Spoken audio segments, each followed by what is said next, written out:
وہ روم میں ہے۔ صبح کی میں پریشان ہوں اپنی بیٹی کے لیے، میں سمجھاؤں اجازت چاہی تھی۔ وہ اس کے روم میں داخل ہوئی، وہ اس کی طرف پشت کیے بیڈ کی پر بیٹھی تھی۔ وہ سمجھ نہیں سکی وہ کیا کر رہی ہے۔ جب وہ قریب پہنچی تو حیران ہوئی، وہ اپنے ہاتھ کے زخم خود ہی کھروچ رہی تھی۔ یہ کیا کر رہی ہو پاگل؟ اس کا ہاتھ فوری ہٹایا۔ وہ پہچاننے کی کوشش میں تھی۔ آپ کیوں آئی ہو؟ اس نے بیچا ہے نا؟ اس نے بیچا؟ ماما ماما کیوں آئی ہے؟ وہ بری طرح چیخنا شروع ہو چکی تھی۔ جب وہ فوری سے پہلے دروازہ بند کر کے آئی، وہ بہت حساس سی لگی۔ دروازہ کیوں بند کر رہی ہو؟ کھولو، مجھے جانے دو پلیز، میں نے کچھ نہیں کیا۔ وہ سنبھل کب رہی تھی، جبکہ مریم کو نہ جانے اس میں گزرے سالوں کی اپنی تکلیف یاد آئی تھی۔ آئی پرومس میں اس کے بھیجنے پر نہیں آئی، میں تم سے ملنے آئی ہوں، بس کام ڈاؤن، ادھر آؤ بیٹھو۔ نہیں، آپ اسی سے ملی ہوئی ہو؟ وہ ہاتھ ہٹاتے انداز میں چھڑا رہی تھی۔ تمہیں پتہ ہے میں بھی ایسی تھی، پھر میں اسٹرانگ ہو گئی۔ زندگی میں کبھی کبھی ایسے مواقع آ جاتے ہیں، پر ان کو دماغ پر سوار نہیں کرنا چاہیے بلکہ مقابلہ کرنا چاہیے۔ تم بہادر ہو نا؟ بہادر ہو نا؟ بتاؤ تائید چاہیے۔ نو نہیں، میں نہیں ہوں آپ کے جیسی روتے نفی کی۔ مجھ سے دوستی کرو گی؟ فرینڈس؟ ہاتھ آگے کیا۔ نو نہیں، پھر سے نفی کی۔ شوہر کی کاپی۔ دانت پیسے وہ اپنی طبیعت کے برخلاف اس سے نرم لہجے میں استعمال کر رہی تھی۔ بن جاؤ، میری کوئی بھی دوست نہیں ہے، مجھے کسی سے نہیں ملنا۔ آپ اب جاؤ۔ وہ چڑچڑی سی تھی۔ اوکے میں جا رہی ہوں، بٹ نیکسٹ اپنے آپ کو تکلیف نہیں دینا۔ اشارہ اس کے ہاتھ کے کریدے زخموں کی طرف تھا۔ وہ باہر آئی۔ آنٹی اس کا خیال رکھے، وہ بالکل بچوں جیسا ریئیکٹ کر رہی ہے۔ جانتی ہوں بہت حساس ہے وہ، یہ معاملہ اس پر بہت افیکٹ کیا ہے، وہ تکلیف میں تھی۔ اوکے میں چلتی ہوں پھر۔ مسکراتے اجازت چاہی اور بانیہ سے بھی ملی۔ آپ میری شادی پر ضرور آئیے گا، مجھے اچھا لگے گا۔ وہ فرینڈلی نیچر تھی۔ مریم نے لمس کی بنسبت اندازہ لگایا۔ ویل ٹرائی، ڈگمگاتی حامی بھری۔ نہیں لازمی آئیے گا، وہ قائل کر رہی تھی۔ میرا بیگ، اللہ یہ انسان وجدان کو کوسا کہاں ہوگا؟ اتنے بڑے محل جیسے جدید بنے گھر میں وہ دیکھ رہی تھی، وہ کہاں ہوگا؟ لان سے باہر قدم رکھے تھے، وہ اپنے دھیان جائزہ بھی لے رہی تھی، اور جب شدید بری ٹکرائی، سامنے والے کی شرٹ مٹھی میں جکڑی تھی، ورنہ زمین بوس ہونا تھا۔ ڈوبتے سورج کی چند کرنوں میں سے اس سے سامنا وہ سوچ بھی نہیں سکتا تھا۔ وہ وجدان سے ملنے آیا تھا، جبکہ مریم اس کے چہرے پر نظر پڑتے ہی نفرت سے دیکھتے ہاتھ ہٹائے بغیر کلام کیے وہ آگے بڑھی تھی، جبکہ اس کا ہاتھ پکڑتے روکا۔ لیو مائی ہینڈ۔ وہ بپھری چشمش کا دیدار ہو، واہ اللہ، کیا یہ حقیقت ہے؟ وہ اسے ایک جھٹکے سے اپنے روبرو کرتے بولا۔ دوپٹہ سوٹ کر رہا ہے، اسے سراہا۔ جو بلو گریپ کا دوپٹہ سر پر اوڑھے سادگی میں غضب ڈال رہی تھی۔ اپنا ہاتھ جھٹکے سے چھڑوایا تھا اور اسے خود سے دور دھکا دیا۔ اوقات میں رہو تم، بہتر ہے۔ جب پھر سے اسے کھینچا تھا۔ محبت ہو گئی ہے، کیا کروں؟ پہلے کی نسبت اب کچھ بدلا سا تھا۔ اس کے لہجے کی تپش، اس کی گفتگو سے ذرا بھی دلچسپی نہیں تھی۔ Go to hell. اپنی کمر سے ہاتھ ہٹایا تھا۔ ساتھ جائیں گے؟ اپنے دوست کے گھر میں کھڑے ہو کر ایسی اوچھی حرکتیں تمہیں زیب دیتی ہیں، مجھے نہیں۔ وہ مسلسل خود کو چھڑوا رہی تھی۔ اس کا بہکا لہجہ اس کی بے باک سوچ اور سمجھ مفلوج کر رہی تھی۔ انٹرسٹنگ، میرے نام کی انگوٹھی تمہارے دل تک رسائی تو رکھتی ہے، مجھے اچھا لگا، تم نے نہیں اتاری۔ اس کو اگنور کیے، اس کا ہاتھ پکڑتے کہا۔ خوش فہمی وہ نکالنا واقعی میں بھول چکی تھی، ہاتھ سے نکالتے دور زمین پر پھینکی تھی۔ آئندہ میرے منہ نہ لگنا، سمجھے؟ انگلی سے وارن کیا تھا، اگر ابھی لگ کر دکھا دوں تو۔ مذاق اڑایا تھا۔ مریم کا چہرہ غصے اور اس کی بے باکی پر سرخ کنداری ہوا تھا۔ شرم پیچ کھائی ہے؟ وجدان کی آواز سے مریم کا دل چاہا مراد کے منہ پر کھینچ کر تھپڑ مارے۔ نہیں، میں تو مریم سے بس حال چال پوچھ رہا تھا۔ کیوں مریم؟ اسے تپایا۔ بھاڑ میں جاؤ ڈیٹ انسان، مجھے اپنی شکل نہیں دکھانا، بے شرم۔ یہ سب مراد کو سنایا تھا۔ وجدان کے ہاتھ سے اپنا بیگ کھینچا، وہ جو شاید اسے واپس ہی کرنے آیا تھا، اور تیزی سے گیٹ عبور کیا اور چلی گئی۔ وہ وجدان نے اس کا چہرہ موڑا تھا، جبکہ اس نے گھورنے پر اکتفا کیا تھا۔ کہاں ہے وہ؟ سن گلاسز ہٹاتے پوچھا۔ سر اندر۔ اس کے سامنے کھڑا تھا۔ دل چاہا اس بندے کا منہ توڑ دے۔ چیئر پر جھکا۔ کیا وجہ تھی اس حرکت کی؟ اشال دباتے پوچھا تھا۔ منہ سے پھوٹو گے؟ اس کی دھاڑ سے وہ فوری سرسرمائیگی کی کیفیت میں بولا۔ مجھے بس اس نے پیسے دیے تھے نیوز بریک کرنے کے، اس کے علاوہ میرا کوئی لنک نہیں سر، لڑکھڑاتی آواز میں کہا تھا۔ اچھا تو تجھے کوئی بھی پیسے دے گا تو کسی کے بارے میں بھی کچھ بھی بکواس کر دے گا؟ میں مجھے شٹ اپ معاف اندازہ ہے تو نے کس کے بارے میں بکواس کی تھی؟ مجھے نہیں اندازہ تھا، پلیز مجھے معافی غلطی کی ملتی ہے، گناہوں کی سزا ہوتی ہے، گھر نکالی تھی۔ کیا چاہتے ہو؟ میں وہ کروں گا، پلیز خدا کے لیے چھوڑ دو۔ ٹھیک ہے، جا کر کنفیس کرو کہ یہ سب تو نے دباؤ میں کیا، تیری فیملی کی وجہ سے، صرف ان کی وجہ سے میرے اعتبار سے بچے ہو تو۔ اور یاد رہے میری نظر تجھ پر ہے، ہر پل اپنا نمبر بند کرنے کی یا روپوش ہونے کی کوشش بھی ناممکنات میں سے ہے، اور اگر اس حرامی نے تجھ سے کانٹیکٹ کیا تو پہلے مجھے انفارم کرے گا۔ ڈھونڈ تو میں سے لوں گا ہی، چاہے زمین کے کسی بھی کونے میں چھپ کر بیٹھا ہو۔ سوچ کی واضح لکیریں تھیں۔ چل نکل اب۔ 7 بجے تک سارے گھر کی ڈیکوریشن کر دی تھی۔ مہندی چونکہ لان میں تھی، پورا لان وائٹ، بلو اور ریڈ روزز سے ڈیکوریٹ تھا۔ لان میں بڑا سا اسٹیج تھا جس پر جدید سٹائل کا صوفہ تھا۔ اسٹیج کی بیک سائڈ پر پیلے اور سرخ پھولوں کی لڑیوں سے خوبصورت سی سجاوٹ کی تھی۔ سائڈ پر اسٹیج کے کناروں کو موم بتیوں سے روشن کیا تھا۔ ڈفرنٹ کینڈلز شیشے کے گول چھوٹے بولز میں تھی۔ گھر میں کچھ قریبی رشتہ دار جلدی آ گئے تھے، جن میں وجدان کے رشتے میں ایک پھپھو اور دوسرے احمد کے دور کے رشتہ دار تھے۔ وہ تو روم میں بند تھی، وہ نہ باہر آئی تھی۔ پارلر والی گھر ہی آئی تھی۔ وانیہ تم تیار ہو جاؤ، کیوں نہ کہ طلحہ کی فیملی نے ادھر ہی مہندی لے کر آنی ہے۔ جی ماما، وہ جان بوجھ کر اپنا ڈریس اٹھاتے لمس کے روم میں لے گئی تھی تاکہ اس کا موڈ بحال ہو سکے۔ وہ اسے اپنے روم میں آتا دیکھ حیران ہوئی تھی۔ میرے روم میں مہمان ہے، اسی لیے آئی ہوں، اسے بولتے وہ ڈریسنگ کی چیئر پر کھینچتے بیٹھ گئی۔ وانیہ نے دیکھا کہ وہ نکھری سی تھی، شاید شاور لے کر آئی تھی۔ اس کے گیلے بالوں سے اندازہ لگایا، وہ کچھ نہیں بولی۔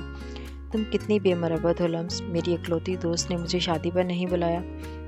عذرا کے دروازے سے داخل ہوتے چیختی آواز سے وہ حیران تھی۔ حیرت سے دیکھا، کیا ہوا ہے، ایسا کیوں دیکھ رہی ہو؟ وہ تیار بھی ہوئی تھی، گولڈن شرارے پر پنک لانگ شرٹ اور اورنج دوپٹے میں، مہندی کی مناسبت سے ٹیکا جھمکیاں پہنے، بال کھولے، میک اپ کیے تھی۔ وہ حیران تھی، سب اتنا نارمل بہیو کیوں کر رہے ہیں، جیسے کچھ ہوا ہی نہ ہو۔ تب تک 2 پارلر والی لڑکیاں اندر آ چکی تھی۔ وانیہ کو تیار کیا، وہ بیڈ پر بیٹھی غور سے بس کسی نقطے کو سوچ رہی تھی۔ سب کچھ بھول جاؤ، ایک برا خواب سمجھو، کتنا برا لگے گا، آج تمہاری بہن کی مہندی ہے اور تم ایسے رہو گی۔ میری بیٹی تو بہت بہادر ہے، اچھا سا تیار ہونا ہے، ماما کی بات مانو گی نا؟ نہ چاہتے ہوئے بھی وہ حامی بڑھ چکی تھی۔ کچھ وقت پہلے کے صدف کے الفاظ دماغ میں گھوم رہے تھے۔ وہ اٹھی اور وارڈروب کھولی، سمپل ترین وائٹ ڈریس نکالا، کپڑے واش روم میں لے کر گئی۔ اتنی سادہ کیوں، یہ پہلا جملہ عذرا نے ادا کیا تھا۔ وائٹ بروشے کی بے گلے والی، گھٹنوں تک آتی فل سلیو والی کریپ کی نازک سی شرٹ جو بالکل سادہ تھی، اور وائٹ ہی کیپری تھا۔ کچھ چیزوں میں انسان بے بس ہوتا ہے، آج اندازہ ہو رہا تھا۔ آپ نے مہندی نہیں لگوانی؟ وانیہ کو مہندی لگاتی لڑکی نے کہا، جس کا اشارہ اس کے فل سلیو پر تھا۔ نہیں، اس کے جواب پر وہ حیران تھی۔ وانیہ تیار تھی، ڈیزائنر گرین شیشوں والی کرتی، ملٹی شیڈ لہنگا جس پر اورنج اور گرین کمبینیشن کا دوپٹہ تھا، جس کے کناروں پر ٹسل لگے تھے، بالوں فرینچ نوٹ بنائے، چوڑیاں اور پھولوں کی جویلری پہنے، نیچرل میک اپ اور پنک کلر کی لپسٹک میں بہت پیاری لگ رہی تھی۔ بہت پیاری لگ رہی ہیں آپ۔ وہ پاس آئی تھی۔ تم نے لہنگا کیوں نہیں پہنا؟ وانیہ کے ماتھے پر بل آئے۔ پلیز، میرا دل نہیں ہے۔ اس بات سے ابھی تک انجان تھی کہ وہ اسے بھی رخصت کرنے کا ارادہ کیے ہیں۔ لمس، تم اس طرح کر کے تکلیف دے رہی ہو ہمیں۔ آئی مس یو۔ آپی بات اگنور کرتے وہ گلے ملی۔ بات کیوں بدل رہی ہو؟ کیوں نہ کہ میرا دل مر چکا ہے، مجھے مجبور مت کریں پلیز، وہ روتے بولی۔ کھینچ کے ایک تھپڑ ماروں گی تمہیں اگر دوبارہ یہ بکواس کی تو، ہٹ جاؤ پیچھے۔ اس کی باتوں نے پارا ہائی کیا۔ ٹھیک ہے، ناراض ہو جائے مجھ سے، میں اسی قابل ہوں، آنسوں میں شدت لائے کہا۔ ادھر دیکھو، اس کا رخ سامنے کیا۔ میرا بیبی، کیوں اپنا دماغ خراب کر رہی ہو؟ اچھا، میں نہیں ناراض تم سے زیادہ ہمیں تمہارا خیال ہے۔ آئندہ کوئی بھی ایسی بات نہیں سوچو گی، وعدہ کرو وعدہ۔ چپ رہنے پر دوبارہ کہا۔ اس بات نے سر ہلایا تھا۔ مہندی کی رسم کے لیے طلحہ کی فیملی آ چکی تھی۔ مراد فی الحال مہمانوں کو ریسیو کرتے وجدان کی ڈیوٹی نبھا رہا تھا۔ وہ نیوی بلو کرتے پر مہندی کی مناسبت سے گولڈن ٹاک کے لیے ہینڈسم لگ رہا تھا۔ نفاذت سے بنے بالوں میں جاذب نظر لگ رہا تھا۔ وجدان کچھ ٹائم پہلے آیا تھا، اپنی مہندی کرنے سے اس نے منع کر دیا تھا۔ اب طلحہ کی فیملی سے مل رہا تھا۔ وہ سیاہ شلوار قمیض پر سکن مردانہ شال لیے تھا، تھوڑی سی بڑی شیپ، بالوں کو جل سے سیٹ کیے، دائیں ہاتھ کی کلائی پر بلیک ٹائل والی ریسٹ واچ پہنے۔ فی الحال وہ کوئی وڈیرا لگ رہا تھا۔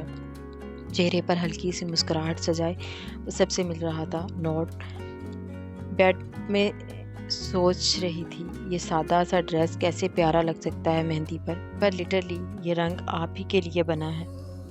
وہ مسکراتے اس کی تعریفوں کے پل باندھ رہی تھی جسے رتی برابر بھی فرق نہیں پڑ رہا تھا۔ او مائی گاڈ، یہ آپ کی گردن پر کیا ہوا؟ کہ کچھ نہیں، اپنا کام کرو۔ آنسو ضبط کیے، حیرانی سے دیکھا جسے وہ دوپٹے سے کور کر چکی تھی۔ لمس کے براؤن بالوں کو اسٹریٹ کیے ویسے ہی کھلا چھوڑ دیا تھا۔ وہ سادگی میں بس ہاتھوں میں سرخ گلاب اور موتیے کے گجرے پہنے تھے۔ نہیں مجھے نہیں لگانا، مانگ ٹیکا ہاتھ سے پیچھے کیا۔ اچھا لگے گا میم، ٹرائی تو کریں۔ زبردستی بڑا سا وائٹ اور سرخ موتیوں والا ٹیکا اس کی مانگ کی زینت بنایا جسے اس نے بے دردی سے ہٹایا۔ سنا نہیں مجھے نہیں لگانا، خالی جھمکی پہناتے ہلکا سا ہائی لائٹر کا ٹچ دیا تھا۔ گرے آنکھیں، مسکارے اور بس لائٹر سے لبریزہ تھی اور اس کے چہرے کا زخم کافی حد تک فاؤنڈیشن میں چھپ چکا تھا۔ بلیک حصہ سفید پیروں میں اڑیجتے ڈفرنٹ رنگوں سے ملا جلا سرخ سفید دوپٹہ درست کیے وہ بیٹھی تھی۔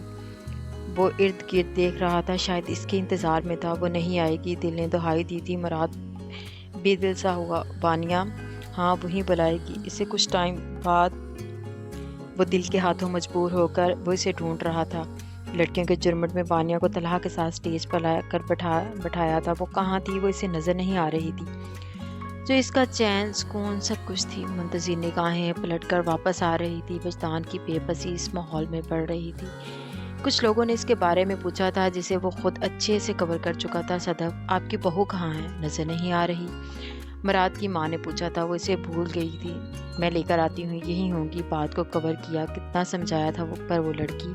میوزک کی آواز کانوں میں پڑتے مزید دل چاہا روئے کہ کیا کسی کو میری پرواہ ہے۔ وہ کمرے میں بند تھی۔ شکوہ کس سے تھا؟ اس سے۔ وہ سمجھ نہیں پا رہی تھی رونا کیوں آ رہا ہے جسے ضبط کرنے کے چکروں میں وہ سر کے بال مٹھی میں جکڑ چکی تھی۔ نہیں یہ کمی اس کی تھی، اس ہی کی کمی تھی۔ وہ سب سے زیادہ محسوس کر رہی تھی پر وہ سمجھ نہیں پا رہی تھی۔ لمس چلو باہر، سب پوچھ رہے ہیں بیٹا۔ اس کا ہاتھ پکڑا تھا۔ نہیں جانا ماما، مجھے ہاتھ چھڑوایا۔ بحث نہیں، چلو۔ آنکھیں دکھائی تھی۔ یار آپ کیوں پیاری لگ رہی ہیں۔ وہ مسکراتی آنکھوں سے تعریف کر رہا تھا۔ طلحہ کے عجیب سے سوال سے شبہات میں ڈال رہے تھے۔ ہاتھ چھوڑیں، دبا سا سامنے دیکھتے کہا۔ وہ اس کا ہاتھ گرفت میں لیا تھا۔ بالکل نہیں، مضبوطی کی۔ طلحہ ہم پبلک پلیس میں ہیں۔ وہ گھبرائی سی بولی۔ یار صبر کے پیمانے لبریز ہو رہے ہیں۔ میں بھی سوچ رہا ہوں آپ تو آج ہی اتنی پیاری لگ رہی ہیں تو پھر رخصتی آج ہی کر لیتے ہیں۔ سامنے دیکھتے سرگوشی کی تھی۔ میں اٹھ رہی ہوں یہاں سے، اس کی بے تابیوں سے لال پڑتے کہا تھا۔ سوری ٹو ڈسٹرب یو، پر وانی کام ہے تم سے۔ مراد سٹیج پر آتے اس کی سائڈ پر بیٹھتے بولا، جی مراد بھائی۔ طلحہ کو دیکھتے گھوری سے نوازتے ہاتھ چھڑوایا تھا۔ پلیز اسے کال کرو کسے۔ وہ حیرت سے گویا مریم کو، یار مجھے مزہ نہیں آ رہا، میں اتنا تیار ہو کر آیا ہوں۔ وہ بے تاب سا لگا۔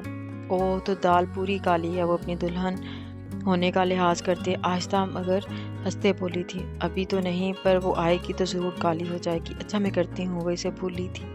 فون دیں، اس سے فون مانگا۔ اپنے سے کرو، میرے سے تو کبھی بھی نہیں آئے گی۔ اچھا میرا یہاں نہیں، طلحہ آپ دے دیں اپنا۔ اس کی طرف چہرہ موڑتے کہا تھا، بدلے میں مجھے کیا ملے گا؟ میں نے خیز لہجہ۔ وانیا کا دل چاہ رہا تھا منظر سے غائب ہو جائے۔